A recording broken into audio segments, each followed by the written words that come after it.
Audio Jungle.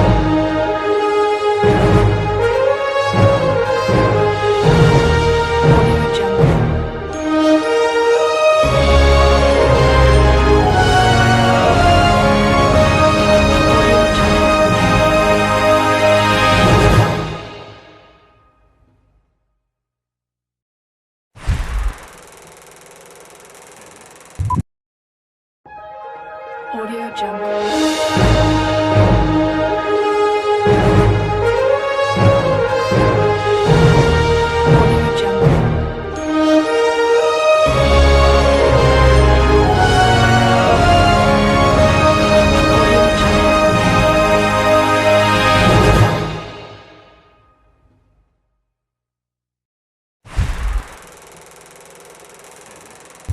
एक औरत जो जंगल में पेड़ के पीछे छुपी हुई है, चेहरे पर उसके साफ डर दिख रहा है कि तभी एक हाथ पीछे से आया और उस पेड़ को खरोचना शुरू कर दिया। ये एक बदबूदार और बड़ा ही भद्दा किस्म का भालू था जो इनकी जान के पीछे पड़ चुका है और उसी पेड़ के ऊपर उस औरत का बच्चा भी मौजूद है जो खुद की जान बचाने के लिए ऊपर चढ़ा हुआ है, लेकिन अब उसकी जान लगता है जाने वाली है क्योंकि ये हैवान ऊपर चढ़ना शुरू कर देता है। दूसरे पेड़ पर एक रेंजर भी था जो इतना ज्यादा डरा हुआ था कि वो इस भालू को गालियां देने लगता है, जो कि भालू ने सुन लिया और उसका हो गया ईगो हर्ट। फिर क्या था, उसने छलांग लगाया और सीधा पहुंचा उसी पेड़ पर और कहा कि मेरे को मोटा बोलेगा तू, और इतना कहती उसने उसके एक पैर को ही उखाड़ लिया और वहीं मरने के लिए छोड़ दिया। ये मंजर देखकर दोनों माँ बेटे दहल जाते हैं। अब एक दूसरी रेंजर भी वहां मौजूद थी जिसका एक बारी भी निशाना सही नहीं लगा, जिसके चक्कर में उसकी गोलियां खत्म हो गई। वो वहां से भागी सीधा स्टेशन की तरफ ताकि किसी को मदद के लिए बुला सके, लेकिन जब वो स्टेशन पहुंची तो वहां पहले से दो लड़के मौजूद थे जो खुद भी घायल थे। रेंजर ने फौरन अपनी बंदूक में गोलियां भरना शुरू की। इतने में गेट पर कोई आ गया।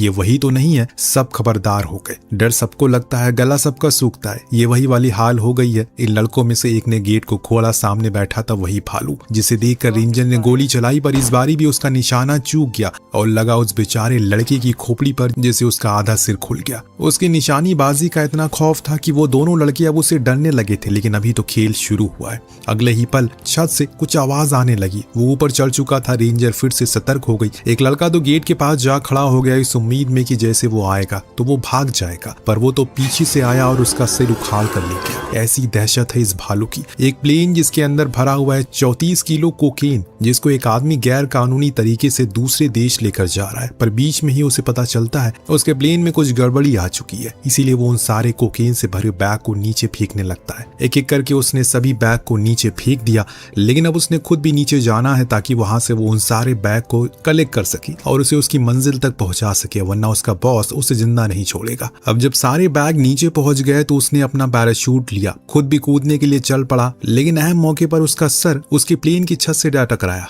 अब नीचे जाने के बजाय वो ऊपर पहुंच गया, लेकिन वो कोकीन का बैग तो अभी भी नीचे पहुंचा हुआ है। इस घटना के अगले दिन एक कपल जो कुछ दिन बाद शादी के बंधन में बंधने वाले हैं, वो अभी यहाँ कुछ पल साथ में बिताने आए हैं। जहाँ ये दोनों हैं उसी के पास ही वो बैग पड़े हैं। दोनों ट्रैक करके सबसे ऊंची जगह पहुंचते हैं जहाँ से इन्हें उस जंगल के बेहद खूबसूरत नजारे को देखने को मिलता है, और उसी के साथ क्रिस्टोफर को वहीं एक भालू नजर आया जो बेहद विशाल था। उसने अलीना को भी इस बारे में बताया। दोनों ने देखा वो भालू अजीब तरह से खुद के सर को पेड़ से मार रहा था। अगले ही पल वो इनके सामने आ खड़ा हुआ। क्रिस्टोफर की तो हलक सूख गई।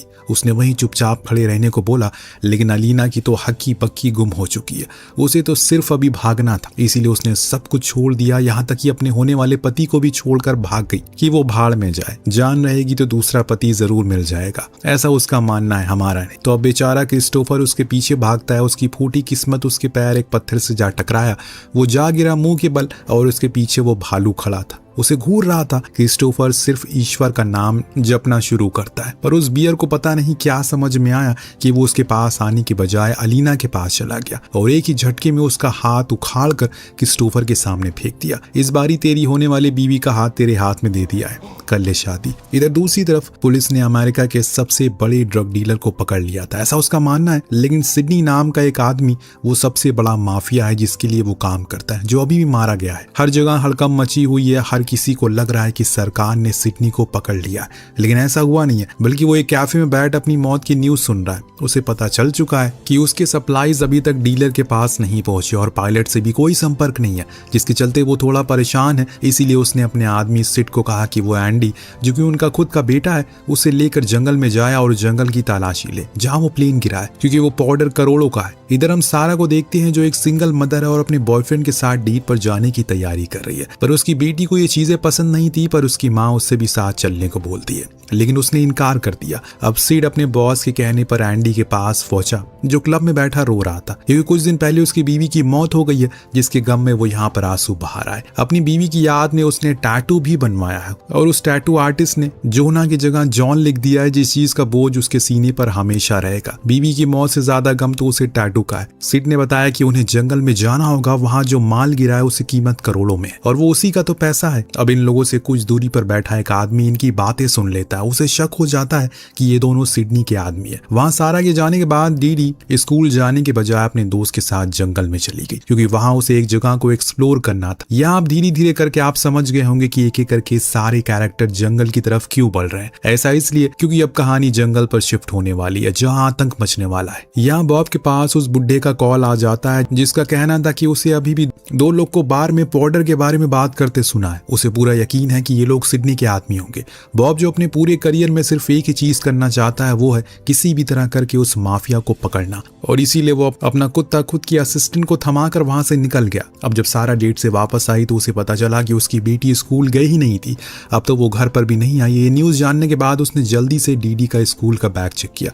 उसमें उसे जंगल का मैप मिला, जिसमें एक सीक्रेट फॉल नाम की जगह थी। वो समझ गई उसकी बेटी वहीं गई है। वो सबसे पहले फॉरेस्ट रेंजर के पास गई, उन्हें भी कुछ नहीं पता। अब डीडी जब जंगल में मौजूद थी तो उसे कोकीन का पैकेट दिख जाता है। उन्हें समझ में नहीं आता कि ये चीज क्या है, इसीलिए अब इनके अंदर सुलेमानी कीड़ा काटने लगता है उस चीज को टेस्ट करने का। जॉन ने तो इनकार कर दिया, पर डीडी ने टेस्ट कर लिया, और उसके कहने पर जॉन ने भी, लेकिन दोनों ने ही कुछ सेकंड में उसे थूक दिया, क्योंकि वो बहुत ही बेकार था। वहीं पास में एक दूसरा पैकेट भी था, जिसके पीछे से जानवर उठा लेता है। इन दोनों को अभी तक कुछ ऐसा नहीं पता कि पीछे इनके कुछ और भी चल रहा है। दोनों अपनी बातों में मगन थे। इतने में एक गुर्राहट सुनाई दी। जब ये पीछे मुड़े तो वहां एक बड़ा सा बदसूरत भालू था, जिनके पूरे मुंह पर कोकीन पाउडर लगा था। वो खड़ा था, इन्हें देखता है, और उसने इनके ऊपर कुछ पाउडर के छींटे फेंक दिए। दोनों चीखती हुए वहां से भागते हैं। सिड और एंडी दोनों ही अब जंगल की तरफ बढ़ रहे हैं, पर बीच में सैड सॉन्ग सुन वो एंडी दोबारा से रोने लगता है कि भाई का ट्रू लव था। सिड ने फौरन गाना बंद किया। अभी एक जगह पर रुकते हैं तो वहां पर सिड ने कुछ 16-17 साल के लड़के हमला कर देते हैं। उन्हें लगता है कि ये सिड एक भोंदू है, पर वो उनकी सही से धुनाई कर देता है। इस दौरान उनके पास से वही पैकेट मिलता है, जिन्हें खाने के बाद वो अपने आप को सलमान खान समझने लगते हैं। अब सिड ने तो एक को होश में लाकर पूछा कि उन्हें क्या मिला है। पहले तो वो बताने से इनकार करते हैं, लेकिन बाद में पिटाई ना खानी पड़े इसीलिए वो उसे जगह पर ले जाकर राजी हो गए। इधर द बॉब द ऑफिसर भी निकल चुका है इन दोनों को पकड़ने के लिए। सारा जब वो जगह से आगे जाती है अपनी बेटी को ढूंढने के लिए, तो उसे बीच रास्ते में एक पत्थर पर खून दिखा। उसके दिल चूर चूर हो गया, कहीं उसकी बेटी भी उस भालू का शिकार तो नहीं हो गई। पर बाद में उसे पता चला कि ये खून नहीं बल्कि रेड पेंट है, जो उसकी बेटी ने निशान के तौर पर छोड़ा था, ताकि आने वाले इंसान को पता चल सके। इधर रेंजर के ऑफिस में एम्बुलेंस पहुंच चुकी है, पर वो गेट ही नहीं खोल पा रहे थे, क्योंकि पीछे तो लाश पड़ी थी। बेथ ने जैसे तैसे करके गेट को धक्का दिया और अंदर जाकर उनके होश उड़ गए। हर तरफ खून था, इंसान मांस के टुकड़े थे, आसपास वही अधमरी लाशें पड़ी थी। जो लोग जिंदा थे उनके मुंह से कुछ निकल नहीं रहा था। अपनी निशानीबाजी देखकर उसका ये हाल हुआ। और जब दूसरा आदमी दूसरे रूम में पहुंचा तो वहां उसे एक लड़के की लाश दिखी, जिसका सिर्फ धड़ ही वहां मौजूद था। वो बेचारा भी परेशान, भला इसका सर कहाँ गया। तभी ऊपर से फुटबॉल की तरह उड़ता हुआ उसका सर आया और उसे पहनने वाला फुटबॉलर भी दिख गया। उसकी तो हवा टाइट हो गई। चुपचाप उसे गेट को बंद किया और शुरू कर दिया, लेकिन एक मामूली गेट को कैसे वो रोक सकता था। अब वो गेट को तोड़कर उसी पर गिरा देता है, खुद भी गेट पर चढ़ गया। हेनरी पूरी कोशिश करता है किसी भी तरह करके पास में पड़ा वो चाकू उठा ले, पर वहां तक उसका हाथ पहुंचा ही नहीं। उसने पास में ही रखे लाल कलर के बैग को उठाया, उस पर दे मारा, और उस नशेड़ी भालू को लगा उसमें भी गांजा है, तो वो उसके पास पहुंच गया। इन लोगों को मौका मिल गया वहां से भागने का। बेथ फौरन रेंजर को लेकर एम्बुलेंस में बैठी और भागना शुरू कर दिया। हेनरी भी पीछे ही था, लेकिन वो अभी उस पर चढ़ नहीं पाया। इतने में उस भालू की एम्बुलेंस की आवाज सुनाई थी। फिर क्या था, वो उसके पीछे ऐसे पड़ा जैसे स्टूडेंट के पीछे पुलिस वाले। पूरी रफ्तार से बेथ एम्बुलेंस को भगाती है, जिस चक्कर में वो ऊपर चढ़ ही नहीं पाता, लेकिन अंत में चढ़ गया।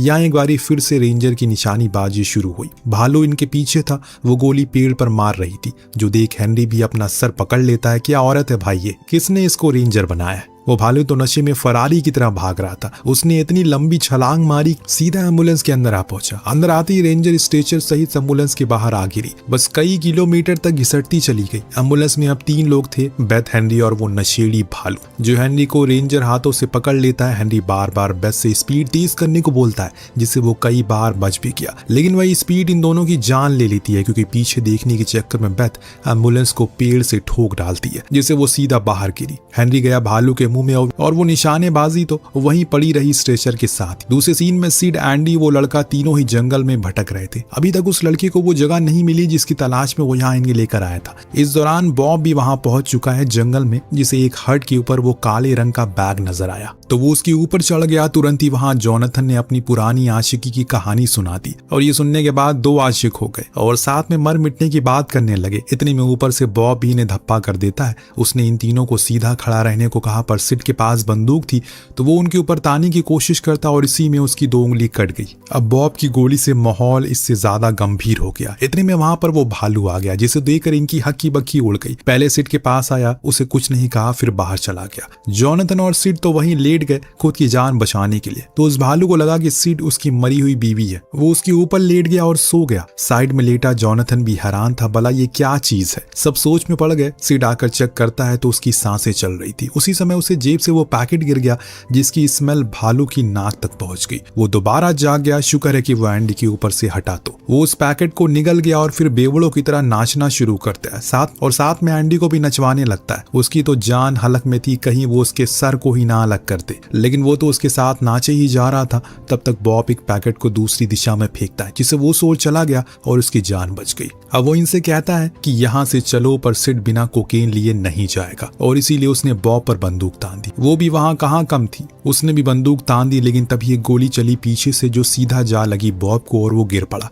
ये सिडनी था, जिसे बॉब के बारे में उसकी असिस्टेंट ने बताया था, उसके साथ मिली हुई है वो। ये जानने पर बॉब अपने आखिरी समय पर उसे बड़ी गालियां सुनाता है। सिड ने अपने बॉस को बताया कि उनका कोकेन तो भालू खा गया। अब ये सुनकर उसने तो पहले 4 गालियां दी। बोलता है कि अबे क्या बक रहा है तू, होश में है ना तू। वहां एक तरफ सारा को अपनी बेटी की खून से सनी हुई शर्ट मिली, लेकिन उसी के पास इन्हें क्रिस्टोफर मिल जाता है। जी हाँ, वही शुरू वाला लड़का जो अभी जिंदा है। सारा उससे अपनी बेटी के बारे में पूछती है। वो उसे भालू की गुफा के बारे में बताता है। हो सकता है कि वो वहां छुपी हो। जब ये लोग उस गुफा तक पहुंचते हैं तो वहां उन्हें भालू के बच्चे दिखते हैं। वो भी उसी की तरह कोकेन के नशे में एकदम मगन थे। अब वहीं पर सारा को डीडी मिल जाती है। वो उसे दूसरे वाले रास्ते पर चलने को बोलती है, क्योंकि उन्हें बाहर से आवाजें आने लगी थी क्रिस्टोफर की चीखने की, जिसका मतलब है कि अब वो जिंदा नहीं रहा। ये लोग अब दूसरे रास्ते से बाहर आए तो वो असल में एक पानी का झरना था और नीचे एक खतरनाक खाई।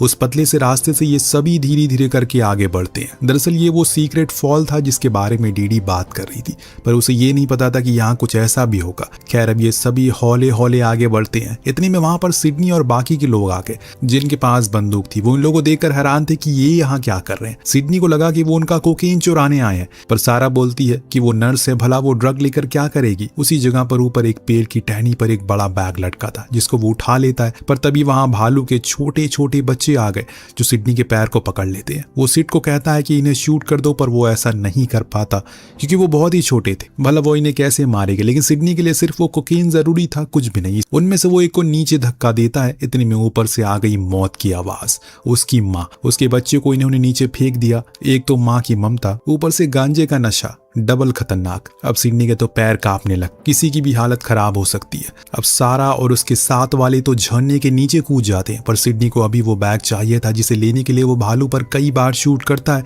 पीछे खड़े उसके दोनों लोग भी पानी में कूद गए। जब गोली लगी तो भालू वहां से नीचे जा गिर पड़ा। ये बोले कि मर ही गया। अब सिडनी उस बचे हुए बैग को ले जाने लगता है, पर अपनी माँ का मरा हुआ देखकर वो बच्चे रोने लगते हैं और सिडनी का बैग को फाड़ देते हैं, जिससे एक पैकेट नीचे गिर गया और फट गया। जैसे ही कोकेन की गंध हवा में फैली, वो मरी हुई माँ जिंदा हो गई और पहुंची ऊपर। वहां उसने सिडनी का वही हाल किया जो हम बयां भी नहीं कर सकते। अब नीचे कूदने वाले लोग तो बच गए, लेकिन सिड के गले में चोट लग गई, पर वो जिंदा था। कहानी के आखिर में हमें बताया जाता है कि 1985 में यह घटना सच में घटित हुई थी। पुलिस फोर्स ने काफी तहकीकात की, लेकिन उन्हें कभी भी सिडनी का वो 35 किलो का कोकेन भरा बैग नहीं मिला। लेकिन जो लोग बच गए, उनकी कहानी सुनकर हर किसी की रूह कांप गई। इसी के साथ ये कहानी यहीं अंत होती है। आपको कहानी कैसी लगी हमें कमेंट करके जरूर बताएगा। मिलते हैं अगली वीडियो में। Thank you so much.